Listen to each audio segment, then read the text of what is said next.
সুপ্রিয় দর্শক মণ্ডলী, দেশ ও দেশের বাইরে যারা আছেন, আশা করি ভালো আছেন। ভালো থাকার জন্য দোয়া করি, আপনার আমার জন্য দোয়া করবেন। আমিও ভালো আছি, যতদিন বেঁচে থাকি ইনশাল্লাহ ধর্মের কথাই বলবো। তা আজকে আমার 10তম পর্ব চলছে নবীর জীবনী সম্পর্কে। আসলে আমি আগেই বলেছিলাম যে নবীজির জীবনী একটা লোক যদি সারা জীবনও বলে তা শেষ হবে না। আমি সংক্ষিপ্তভাবে বলতেছি, যতটুকু না হলে না হয় আর কি, এমনটাই আমি বলতেছি। ওই ওহুদের ময়দানে যে যুদ্ধটা হয়েছিল, ওই যুদ্ধটার মধ্যে একটা শিক্ষণীয় ব্যাপার ছিল নবীজির এবং মদিনাবাসীর, যে তারা যুদ্ধ তো কোনো সময় করে নাই, ডাল তলোয়ার তাদের কাছে নাই। আবু জাহেল, আবু সুফিয়ান, আবু লাহাব, তাদের যে দল ছিল মক্কা নগরীতে, তারা যুদ্ধ সম্বন্ধে অভিজ্ঞতা ছিল। তাদের ডাল তলোয়ার যাহা কিছু যুদ্ধ করতে লাগে সবই ছিল। এখানে একটি কথা আমার বাকি রয়ে গেছে, সেই কথাটা হলো এরকম যে কোনো দলিলে পাওয়া যায় যে আবু জাহেল ওহদের যুদ্ধে মারা গেছেন। দুইটা বাচ্চা, শিশু বাচ্চার হাতে মারা গেছেন। ওই যুদ্ধে আমির হামজাও মারা গেছিলেন, হানজালা তো মারা গেছেনি। তো ওইটা মদিনাবাসীর জন্য বিরাট একটা শিক্ষণীয় ব্যাপার হয়েছিল যে কী বিষয়ে আদি দিয়া যুদ্ধ করতে হয়। তখনকার যুদ্ধে তো দাও, শ্রেণী, লাঠি, যে যেটা পাইছে এটা নিয়ে মাঠে নামছে। তারপরেও তারা হারতো না।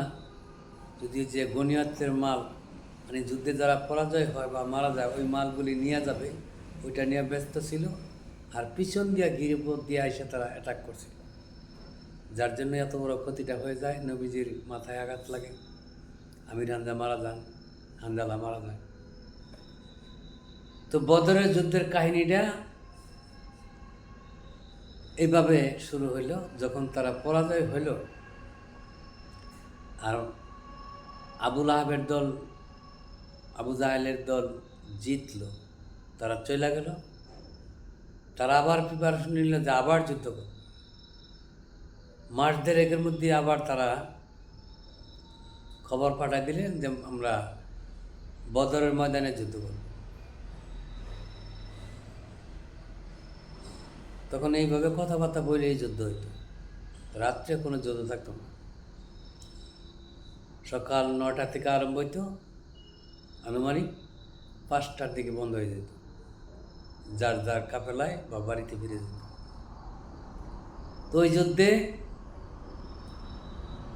নবীজি যেমনটা পারলো ডাল তলোয়ার এগুলি তৈরি করলো মদিনার লোকেরা, এবং যুদ্ধে প্রস্তুতি ভালো করে নিল। নেওয়ার পরে তারা যুদ্ধে গেলেন। এদিক দিয়া আবু সুফিয়ান, আবু জাহেল মারা যাওয়ার পরে দায়িত্ব নিলেন আবু সুফিয়ান। আবু সুফিয়ান এভাবে নেতৃত্ব নিলেন, দলের সর্দার আর কি। তখন উনি বেছে বেছে ভালো স্বাস্থ্য এবং যুবক ছেলে নিয়োগ করলেন। বৃদ্ধাকে এখানে যুদ্ধে নিতে নিষেধ করলেন, আর যুবক মেয়েরা গেলেন যুদ্ধ করতে। তারা সহযোগিতা করে আর যুবক ছেলেরা যুদ্ধ করে। ওই যুদ্ধে প্রায় 3,500 লোক মদিনায় গেছিল। আর নবীজির মাত্র 700 লোক ছিল, তাও নারী পুরুষ মিলে। ওই যুদ্ধে হযরত আলিয়া ছিল। তো যুদ্ধ যখন আরম্ভ হয়ে গেল, ব্যাপকভাবে যুদ্ধ হইতেছে। আল্লাহর যে একটা রহমত তো বলতে হয়। তারা প্রথম যুদ্ধে নেমে অলিদ নামে একটা ব্যক্তি ছিল, নেতৃত্ব দিত যুদ্ধে। সে মাঠে নেমে যুদ্ধ করত এবং দলকে নেতৃত্ব দিত। তারা প্রথম বন্দি করলেন অলিদকে। অলিদকে বন্দি করার পরে তাকে মারেন নাই।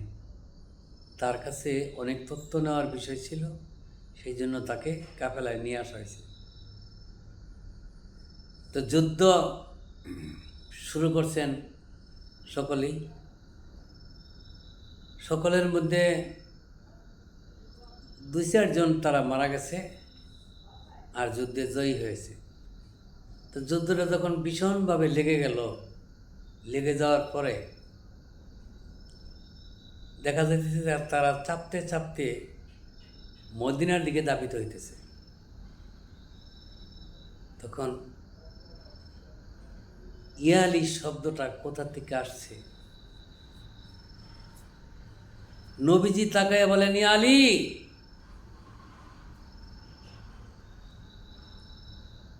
আলী নবীজির দিকে তাকাইলেন, তাকায়া বললেন, আল্লাহ নবী, যুদ্ধ চালিয়ে যাও।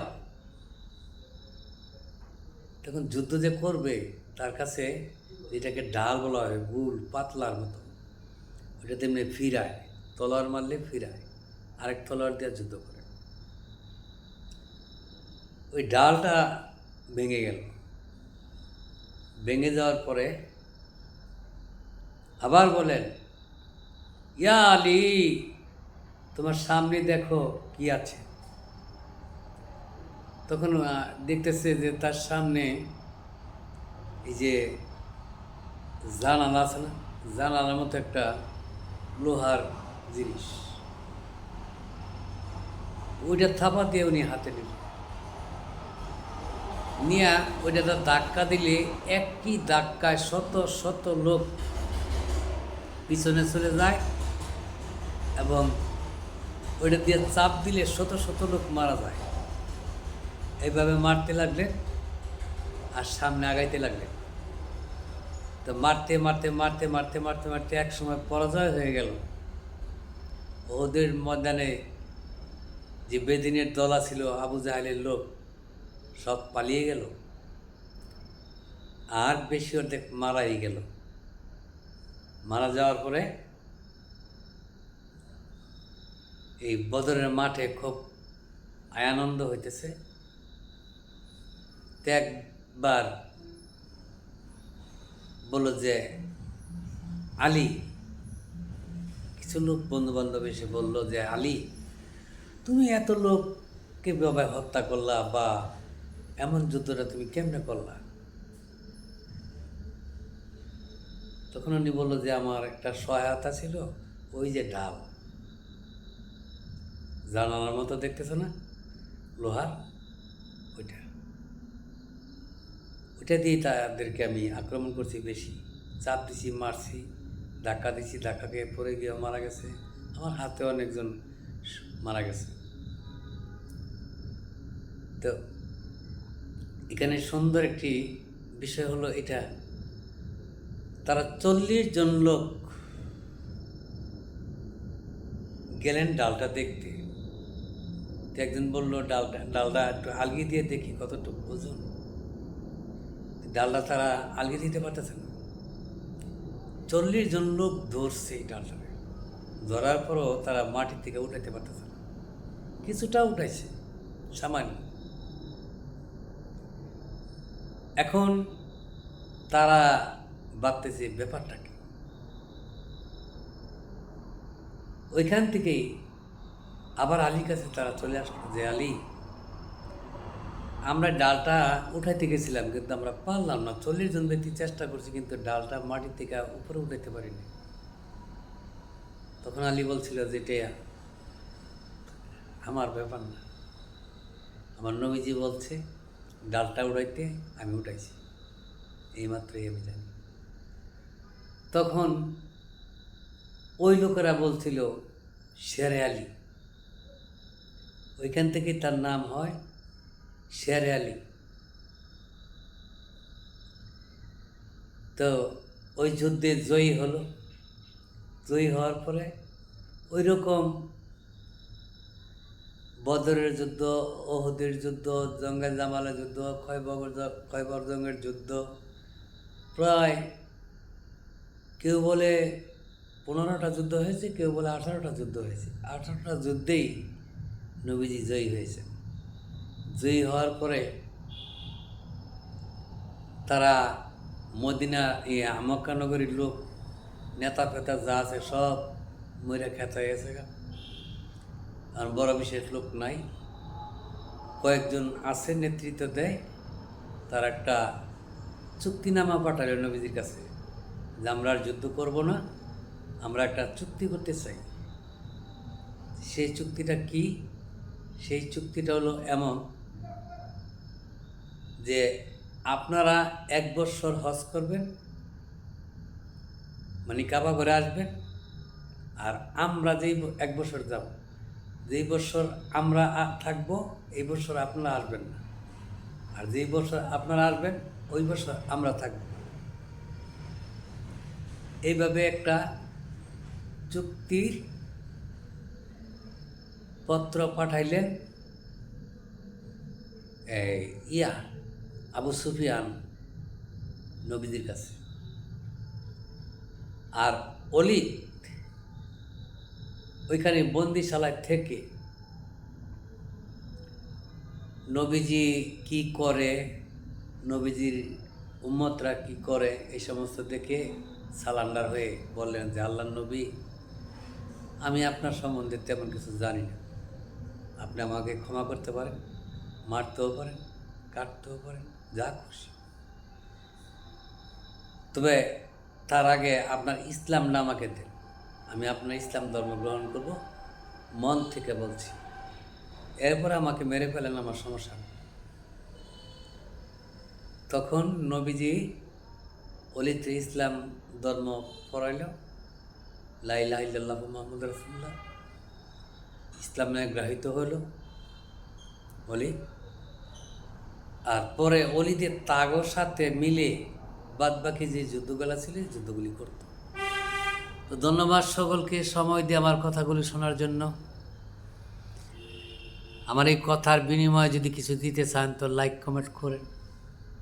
ভালো থাকেন সবাই। আসসালামু আলাইকুম।